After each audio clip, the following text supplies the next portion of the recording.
Okay, now that we got the tire off the car, first thing we have to do is let the air out. Just remove the core.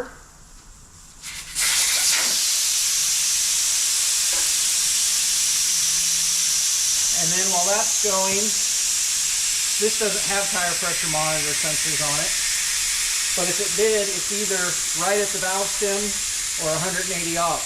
So when we break the bead, we always break it 90 degrees off from the valve stem. Okay, this is our bead breaker. Yeah, you should be able to see that. It has 3 pedals on the machine, and then this one runs the bead breaker. Don't put your hand between the bead breaker and the tire. Just guide it with the heel of your hand from the outside so that if it breaks away, it doesn't force your hand into something.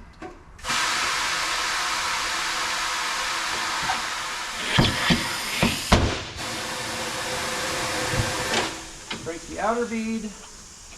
Again, make sure we're 90 degrees from the valve stem.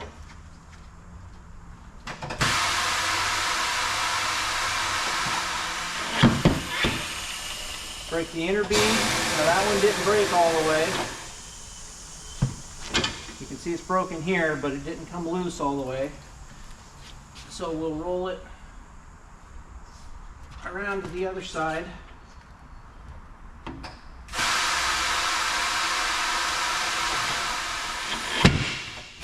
That broke it all the way loose.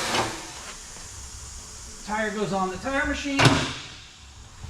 The center pedal spreads these feet apart, and that grips the inner side of the wheel.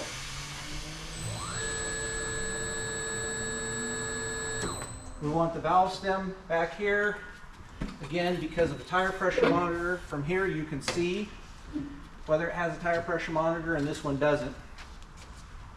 This first pedal brings in our arm.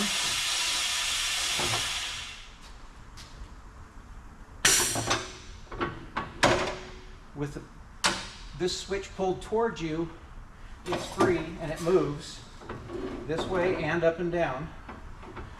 So you put it, seat it on the wheel and push the button. And it actually moves it up and out a little bit to give you just a hint of space. Now, if we have a tire pressure monitor here, we have to be very careful not to break it. So we put the stem a little bit before where the bar goes in. And the bar goes in and over this part of the duck's head. And then we just make sure the back is in the drop center. And we pull it up and it goes right over. Now you can see if there's a tire pressure monitor there, the tire's completely clear of it.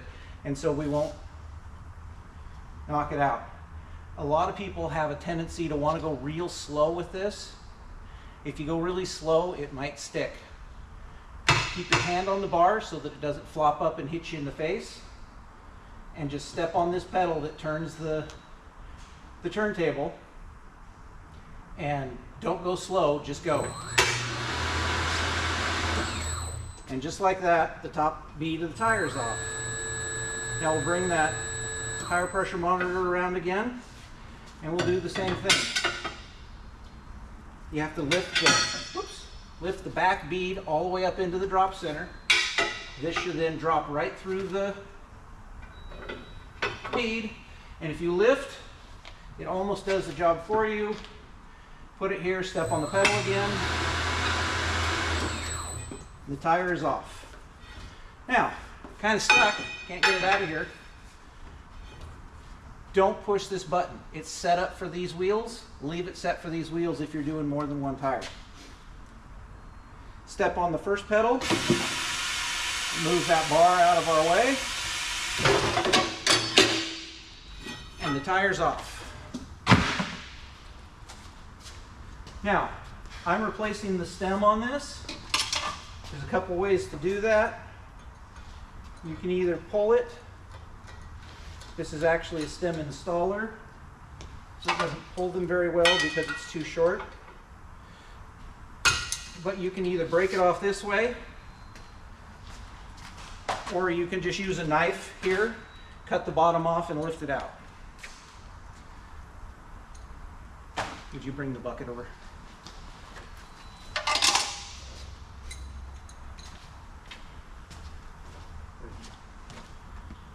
My lovely assistant, Tom. Thank you, Tom. Okay, I have a new stem. We have to remove the cap, remove the core.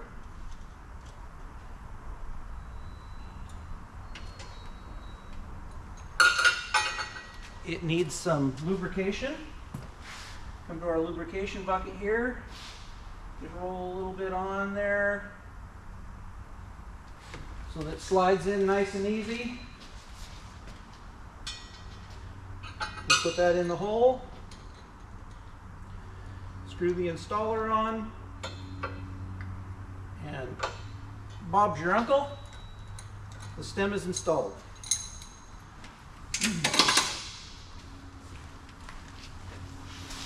It's a little more complicated than that when you have a tire pressure monitor, but we're not going to worry about those now. I'll show you that in class.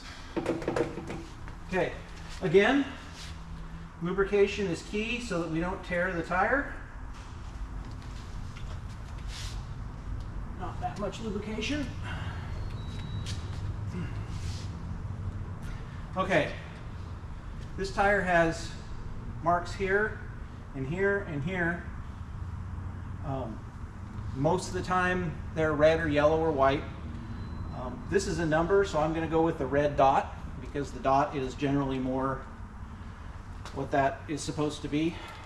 So we're going to put the tire here, move the arm back into place. Remember, it's already set up because we didn't release it. Can you bring it in for a close-up? Pick it up and carry it. Get in here where you can see. Okay, so this is the duck's head. You can see because this is the top of his, and a lot of them have a rivet here. And then this is his bill, so his eye would be here with the rivet. And it looks like a duck, quack, quack.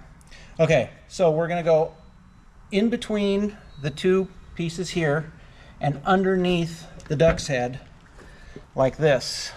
Go ahead, get back a little bit.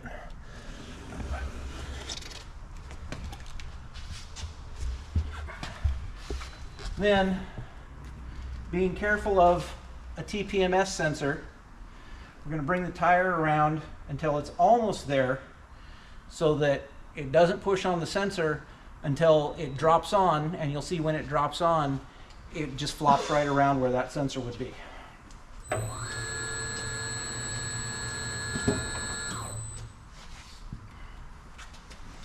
And there you go.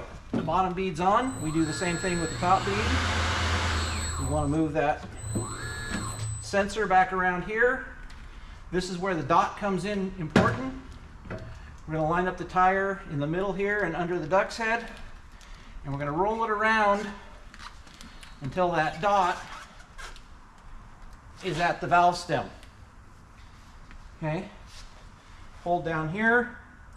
Step on the pedal. The tire's installed. Release the arm.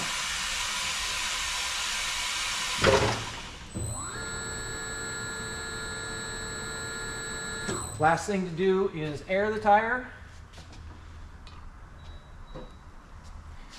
This has, this pedal is on this side of the machine. It has two positions.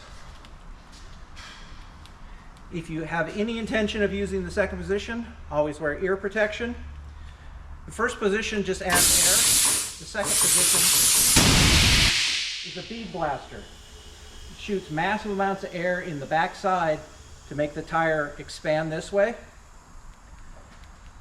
Most tires, like this one, I don't even need the bead blaster. Be sure you don't have anything near this, and don't let it point at your face, because that lubrication that we use will shoot out and hit you in the eyeball. Okay. Now that both beads are seated,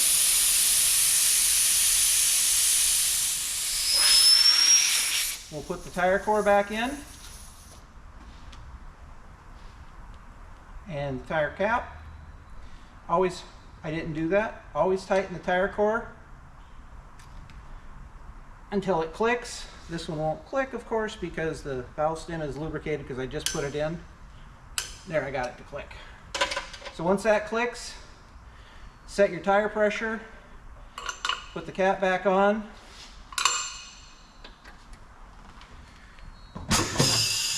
release the tire, and you're good to balance. Okay.